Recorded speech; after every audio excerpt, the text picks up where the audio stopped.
Our next guest was once called the first player agent superstar. He is the most written and read about agent in the history of Canadian sport. His actions eventually led to the ousting, conviction, and incarceration of Canadian hockey czar Alan Eagleson on fraud and racketeering charges. That changed the course of professional hockey as we know it.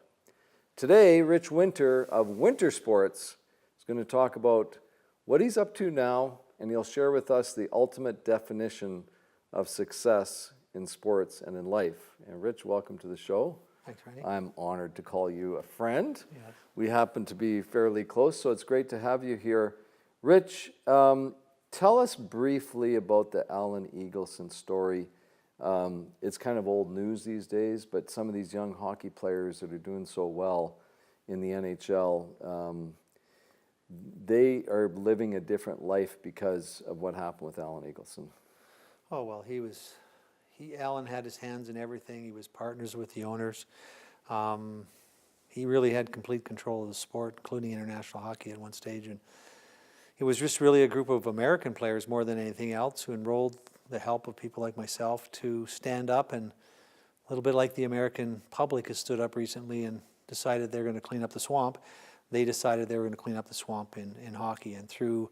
And some of them were like ex-players that were out of the game? No, that was really the retired pension lawsuit that would follow that. But no, it was just largely a group of American college players that had the courage to stand up, and they saw this guy taking money from them. They saw salaries in other sports ramping up to points that began to differentiate what they were making significantly, and they decided there was about time for change. And so with their support, it's hard to imagine in this day of the multi-million-dollar athlete that we had 250 players at their own expense fly down to Florida and challenge their union leader, because hockey players aren't traditionally, they're pretty team-oriented. They're not really ones to challenge authority. And you think about that now and you think, wow. And, the players today owe those guys a debt of gratitude. They put a lot on the line for them. When you say they flew down at their own expense, at that time they weren't making multi-million-dollar contracts in the NHL. No, they weren't.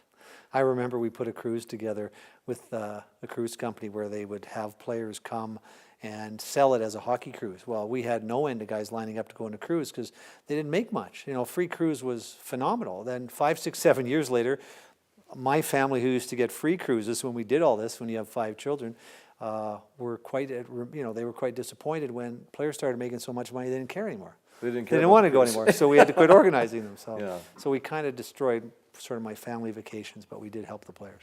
Now, this program, Biz One-on-One, we talk to entrepreneurs, business owners, people at all different stages of the business life cycle. Are you a lawyer, a businessman, a hockey agent? What are you?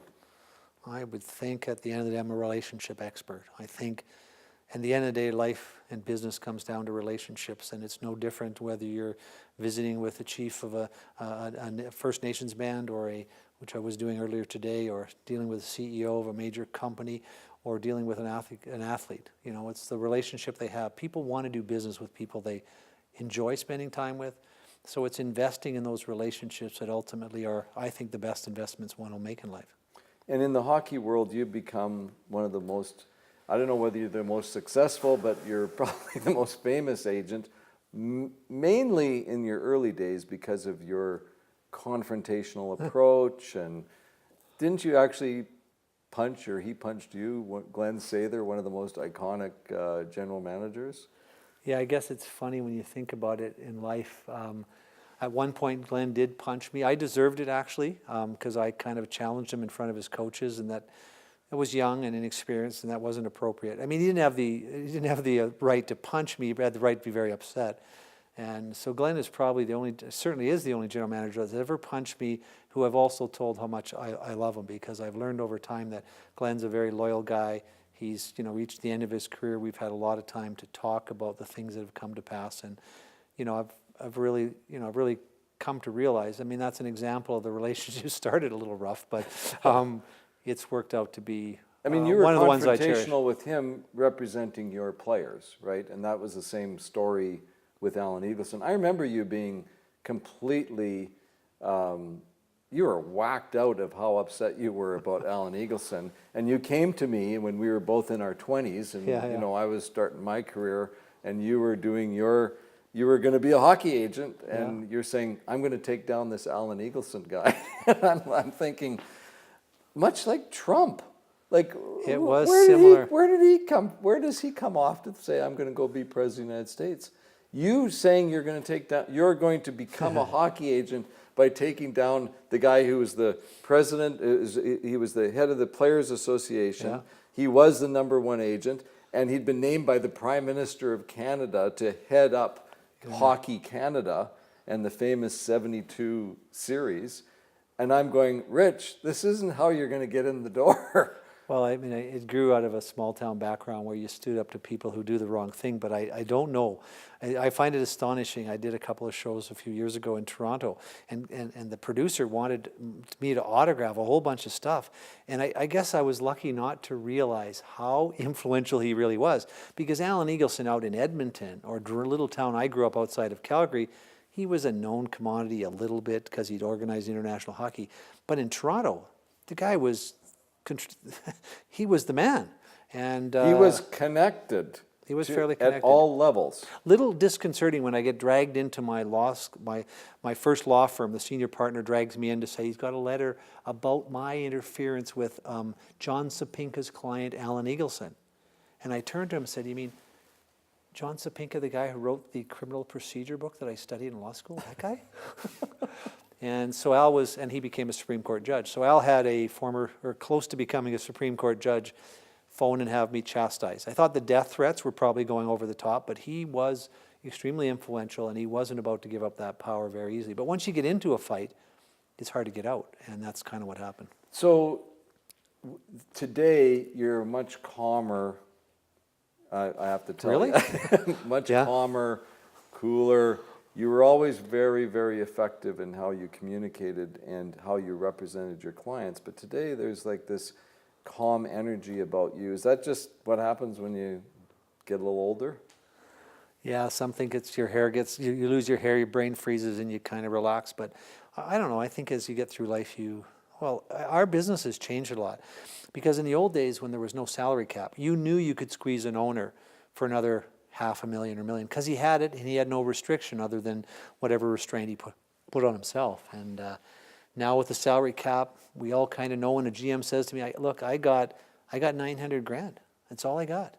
You look up, on the website and looks like he's got $900,000. Yeah. And I think it's helped our business become way less confrontational, and I think we're all more relaxed. But I think age is sort of, like a fine wine, does kind of, it kind of settles over time, and the battle is less important than the relationships, and I'm kind of pleased to say now as I look back, some of my closest friends in life are not only my competitors, but those I used to see as competitors and general managers and other people.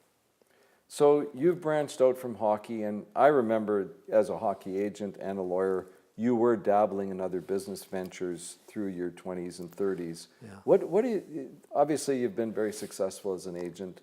What are you up to outside of the hockey world, and what advice can you give to people, business owners that maybe are interested in doing something else, because that's what you're doing? Well, I study a lot of behavioral science, and I think it's really interesting. There's a thing in your brain called the reticular activating system, and what it does is filter what you pay attention to.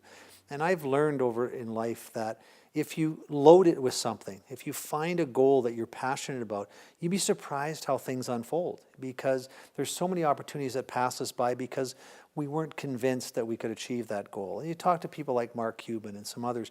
Once you believe in something, you become passionate of something, and it's the belief. Once you believe it, you'll start noticing opportunities. Like, I remember I wanted to be a hockey agent when I was 12. That was like the greatest blessing in my life, because when a movie came to town, I thought, well, maybe I should join that because it's an entertainment, it might be close to sports, and it led to lots of things. Me being a stuntman at one point, me going to Los Angeles, me getting a job with a sports agency. But I would never have done that. So I think the best advice is really get a goal and focus on it.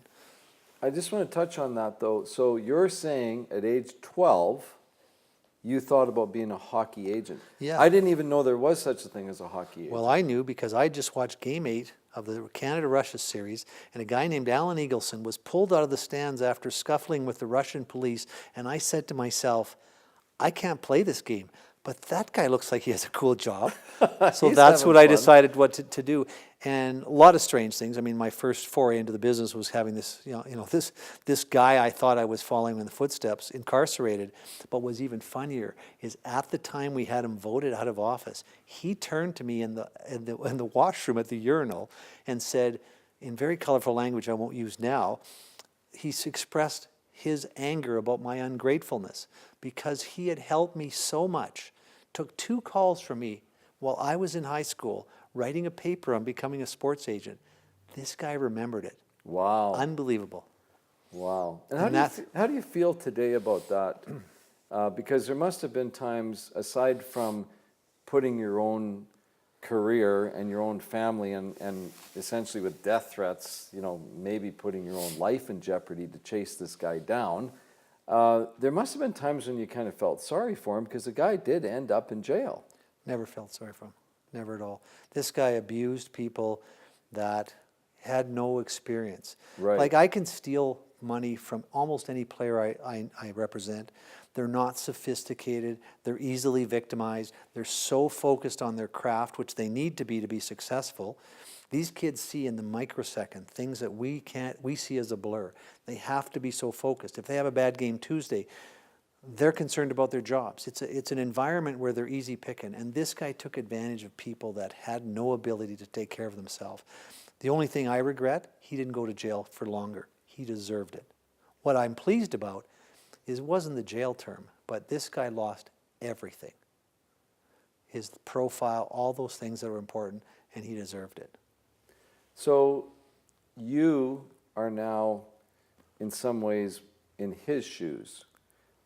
In this, with the respect within your business, and I mean, I know that you've been acknowledged in Parliament for doing what you did, and there's a lot of people look up to you.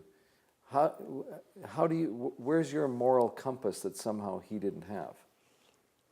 I don't know. You grow up in a small town. You see, if you take advantage of somebody in a small town, you get banished. Right, like it's circulated, and I just think I learned very quickly. So I never heard that theory before. So you think that the small town upbringing really creates a moral fabric that someone in a big city doesn't. Well, you're under the microscope. You can't go anywhere. My parents used to know Right. what I did before I got home. As a young man, I remember hearing at the dinner table some guy took advantage of somebody in a business deal. We never saw him later.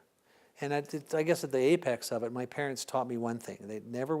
If I broke the thing, if I destroyed something, I never got in trouble if I told the truth. And so I think that framework is more consistent and it's formulated and ingrained more deeply in a community than it is in a place where we don't know anybody.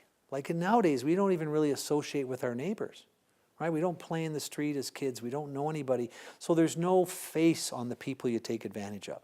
So I think in a small community, then when something goes wrong, there's a face on what went wrong. And I think it's a different environment to grow up in. What are you up to these days, Rich? Like, what have you branched out into? What's the most interesting sort of business thing that you're working on? Well, I'm working on, right now, one of the biggest, most pressing problems facing the country right now. 2,000 of the arenas, 2,000 of the 3,000 arenas in the country are currently operating past their useful life expectancy. So if An we don't, infrastructure issue. if we don't solve this, we will become the hockey's equivalent of England in soccer.